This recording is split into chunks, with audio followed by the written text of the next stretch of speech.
scène décrite dans l'Évangile a de quoi nous choquer. On jette cette femme aux pieds de Jésus sans aucun ménagement, comme un paquet de linge sale. Et sans ménagement non plus, on demande à Jésus de se prononcer sur son sort. Et tout doit aller très vite. De fait, Jésus doit trancher rapidement. Doit-elle vivre ou mourir? Vous imaginez une situation pareille. Mettez-vous une seconde à la place de Jésus. On vous amène une femme que vous ne connaissez pas. On l'accuse d'adultère et vous devez décider de sa vie ou de sa mort. C'est plutôt expéditif comme procédure. Il est vrai que le livre du Lévitique ne badinait pas avec ces choses-là. On peut lire au chapitre 20, verset 10, je cite, « Si un homme commet un adultère avec une femme mariée, s'il commet un adultère avec la femme de son prochain, l'homme et la femme, retenez ça, l'homme et la femme adultère seront punis de mort. » Ça rigole. Mais un détail a dû vous interpeller. Le temps de Jésus n'est pas le temps des accusateurs. Eux veulent aller très vite, trop vite. Mais Jésus prend son temps. Il s'abaisse jusqu'au sol, nous dit Saint Jean, et du doigt, il écrivait sur la terre.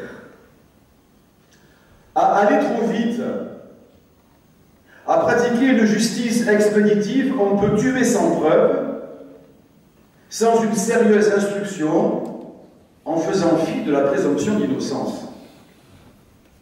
On ne peut pas condamner quelqu'un sans un vrai procès. C'est ce qui va arriver à Jésus. En quelques heures, son sort sera joué. Du jardin des Oliviers au Golgotha, allez, une vingtaine d'heures.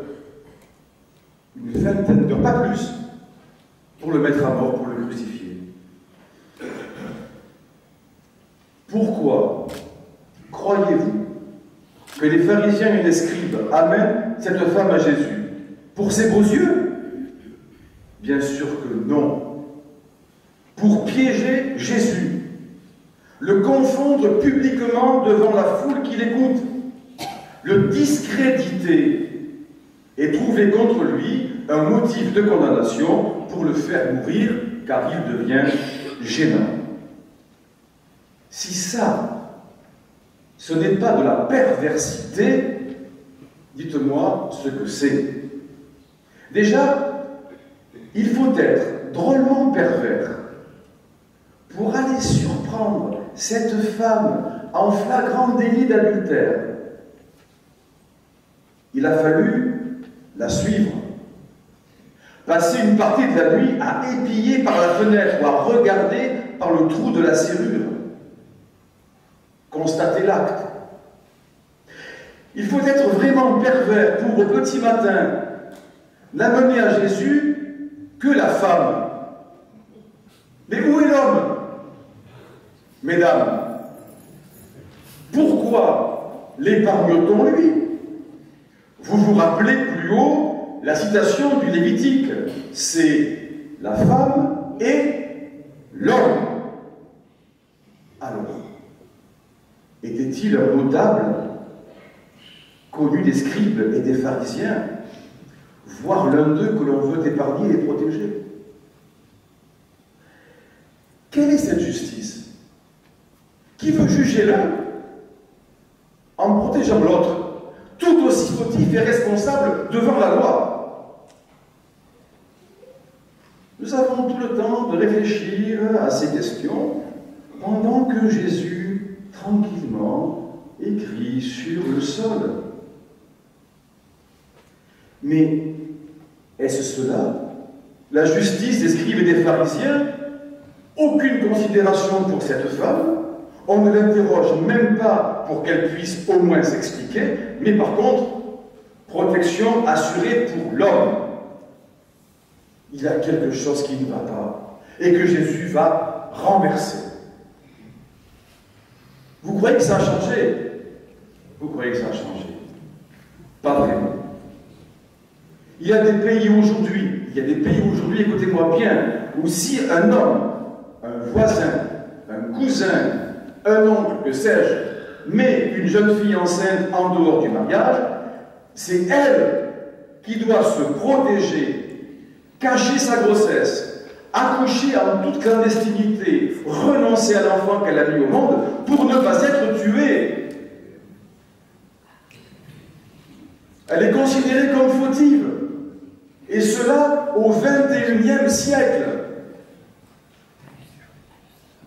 Ça fait réfléchir. Il faut être pervers encore pour vouloir mettre Jésus dans une situation embarrassante.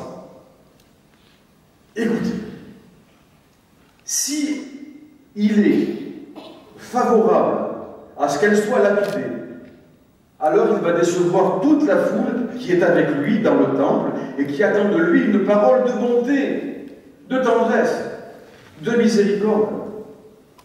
Et s'il est contre, il se dresse contre la loi de Moïse et il se met hors la loi.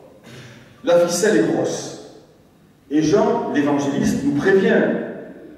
Il parlait ainsi pour le mettre à l'épreuve afin de pouvoir l'accuser.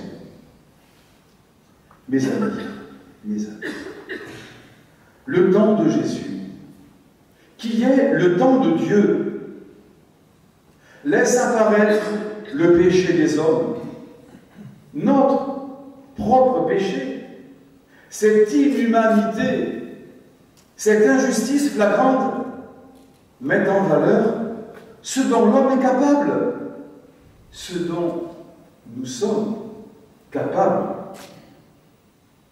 Que font les scribes et les pharisiens? Ils utilisent la loi pour ne l'appliquer qu'à moitié, piéger Jésus et faire condamner la femme adultère d'une pierre deux coups. Je le répète, ce qu'ils font à cette femme, ils le feront à Jésus.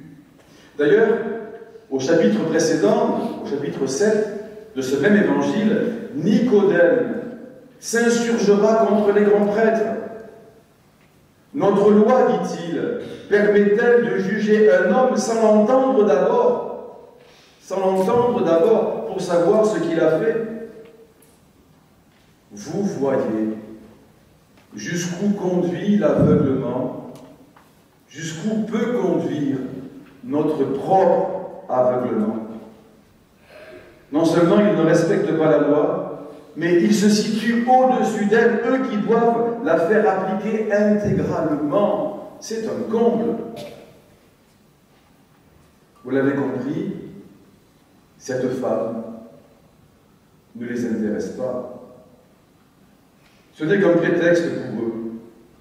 Ils passent par elle pour atteindre Jésus, qui continue à garder son calme et ne répond toujours pas malgré leur insistance. Ils sont prêts à tout pour parvenir à leur fin, jusqu'à sacrifier cette femme. Enfin, Jésus finit par lever la tête et il les regarde. On aurait pu s'attendre à ce qu'il les juge durement sur la façon dont ils se servent de la loi. Non. Il choisit de renvoyer chacun à lui-même. Il choisit de renvoyer chacun à lui-même, que celui d'entre vous qui est sans péché lui jette la première pierre.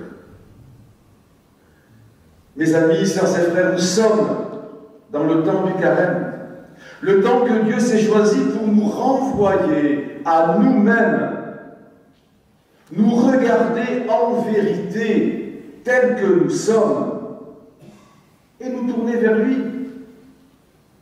C'est l'appel à la conversion.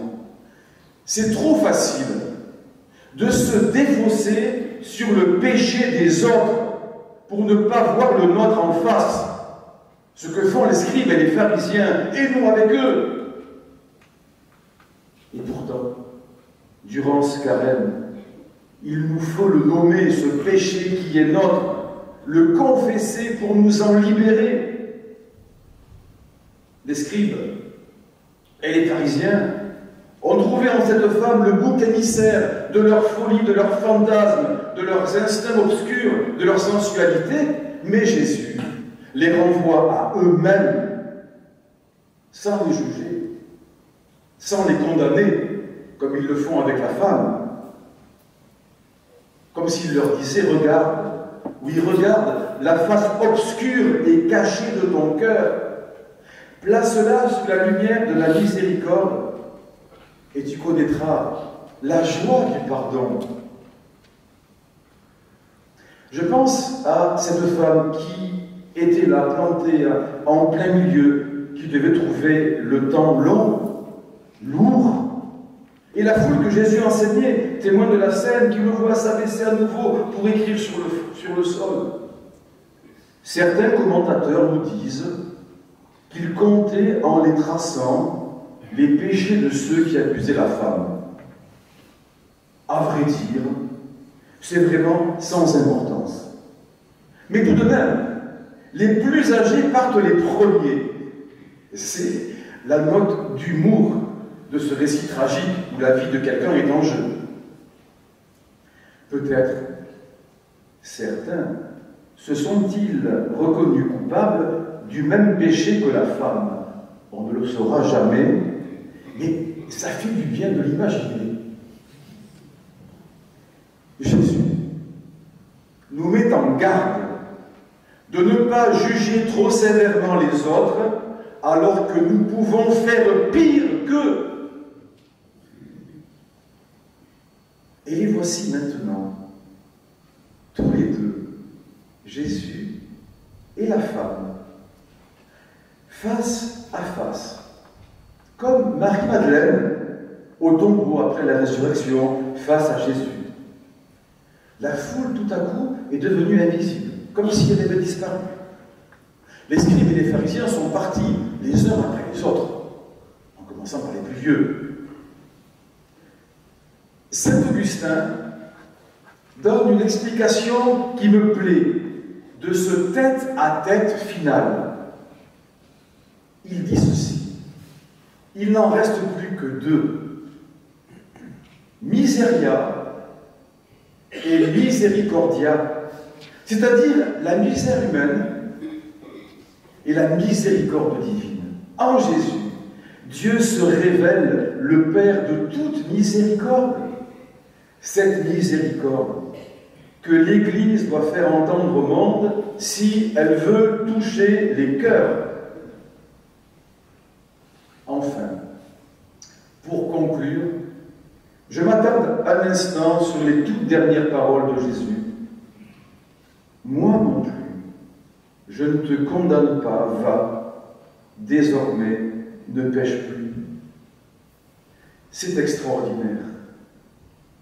Cette femme passe d'une mort annoncée à une vie retrouvée, mais plus que retrouvée, renouvelée.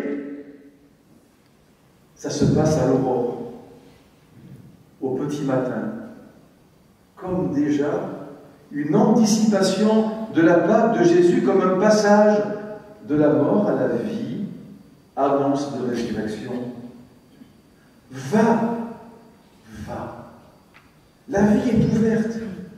Tu peux repartir à tous les sens du verbe. Ta vie t'est redonnée. Moi, Jésus, je te redonne ta vie. Désormais, ne pêche plus. C'est le chemin de la conversion, de la sanctification, de la recréation dans la miséricorde. C'est une renaissance. Pâques n'est pas loin. Jésus n'est pas un juge qui condamne, ce que certains aimeraient qu'il soit.